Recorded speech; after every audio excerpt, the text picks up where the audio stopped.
신선설화. 신선과 방사, 은사 혹은 이와 관련된 방술에 관한 설화.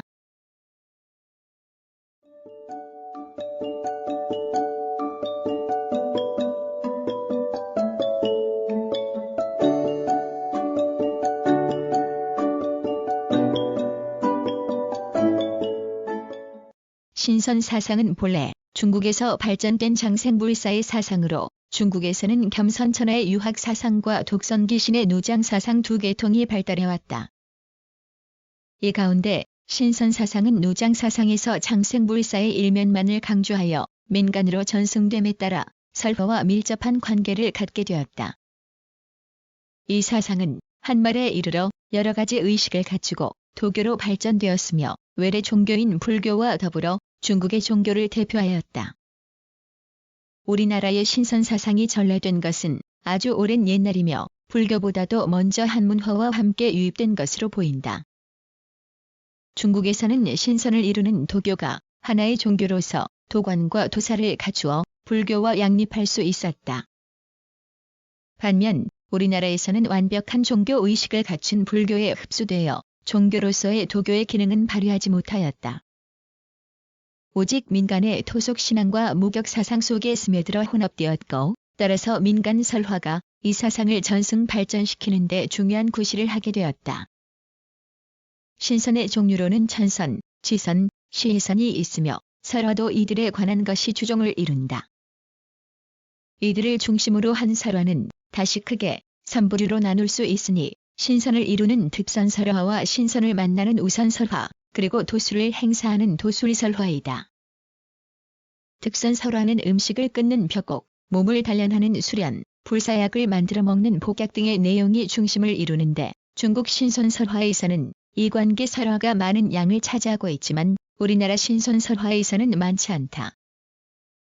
일찍이 세상을 떠난 인물이 산속이나 동굴 속 또는 해도에서 신선이 되어 살고 있는 것을 만났다는 우선설화는 우리나라 곳곳에 매우 많이 전해지고 있다.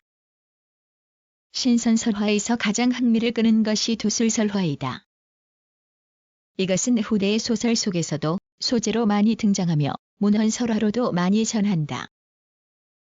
도술의 유형으로는 몸을 숨기는 은영과 귀신을 부리는 사귀, 그리고 기술로서 상대를 마음대로 놀리는 사기와 숨겨진 것을 투시해 맞추는 사부 등이 있다.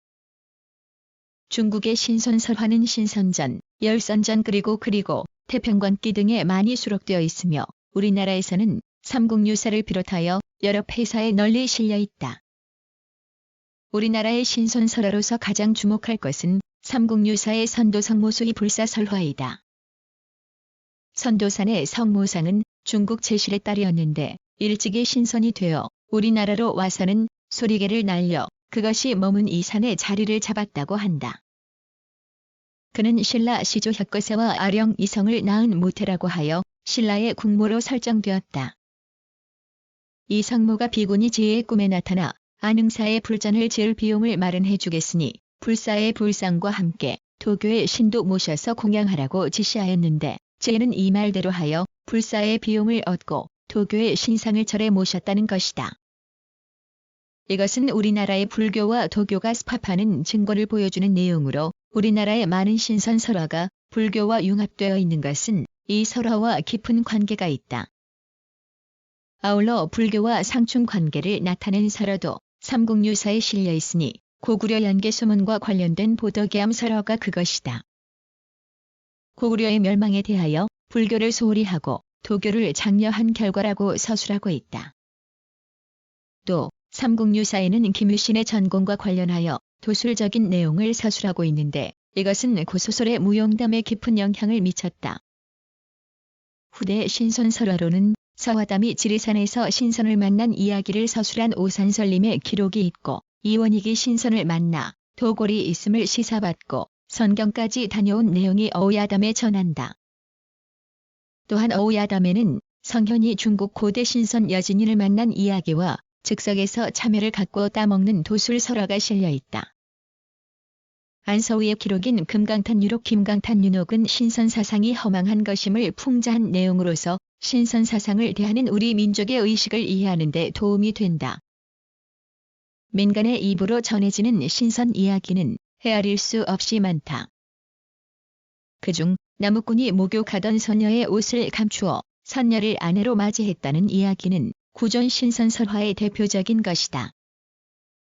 전국 방방곡곡 경치 좋고 아름다운 곳에는 예외 없이 신선이 놀았다든가 신선이 하늘에서 내려왔다는 이야기가 결부되어 있다. 민간 설화에는 선녀 이야기가 많은 편인데 문헌 설화에는 남자 신선 이야기가 많고 선녀 이야기가 매우 드문 것도 우리나라 신선 설화의 한 특징이다.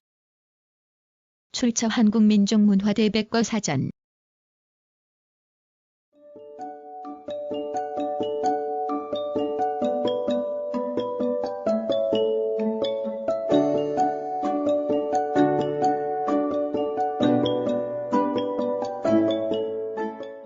구성, 나그네 구석구석 여행. 낭독, 글 읽어주는 고지혜. 들어주셔서 고맙습니다.